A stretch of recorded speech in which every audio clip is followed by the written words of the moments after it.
In politics, you're either on message or you are losing. Let's get to it.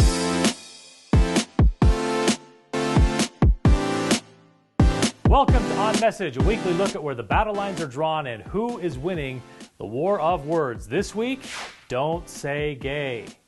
Earlier this month, the Florida legislature passed House Bill 1557, the Parental Rights in Education bill.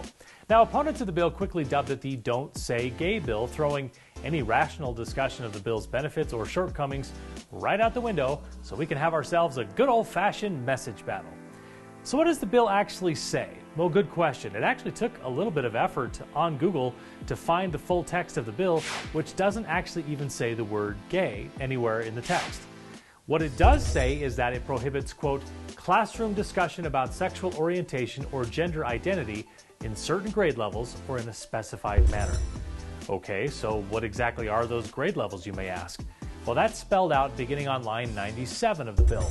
Classroom instruction by school personnel or third parties on sexual orientation or gender identity may not occur in kindergarten through grade 3 or in a manner that is not age appropriate or developmentally appropriate for students in accordance with state standards.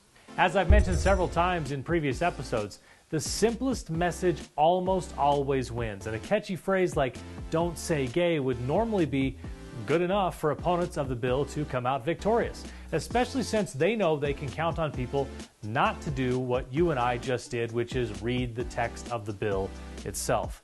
But there are ways to counter a catchy bill nickname or slogan and fight back. And Florida Governor Ron DeSantis did just that when reporters asked about the bill using the nickname. Parental rights in education, what critics call the Don't Say Gay bill, is on the Senate floor. Does it say that in the bill? I know that you support. Does it say that in the bill? I'm asking you to tell me what's in the bill because you are pushing false narratives. It doesn't matter what critics say. Hold on. It says it bans classroom instruction on sexual identity and gender orientation. For who? For grades pre-K through 3. And the idea that you wouldn't be honest about that and tell people what it actually says, it's why people don't trust people like you, because you peddle false narratives. And so we disabuse you of those narratives. And we're going to make sure that parents are able to send their kid to kindergarten without having some of this stuff injected into their school curriculum. Now, the first thing Governor DeSantis did was refuse to accept the premise of the question. He knows where the reporter is going, and he cuts the reporter off before he can complete the question. The second thing he does is put his most important message right in the beginning of his response, making the clarification that the bill covers kindergarten through 3rd grade only. That's the most important message for proponents of the bill and the one most likely to sway middle ground voters to his side. The third thing he does is point out the inaccuracies of the premise of the question and attacks the reporter's bias, which draws some applause. And fourth, he puffs out his chest a little bit to tell his audience that they can expect him to fight for them and their shared position going forward. Frankly, it was a masterful response and a way to flip the story.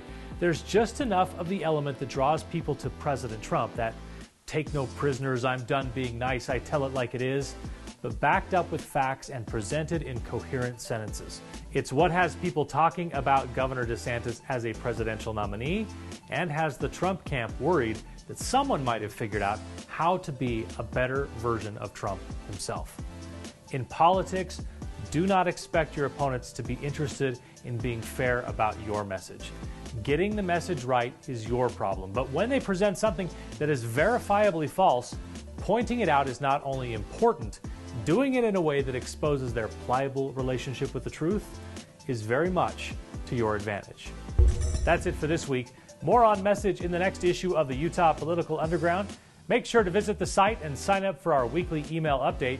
You can find more On Message videos, in-depth Utah political stories and analysis, plus podcasts and more at utahpoliticalunderground.com.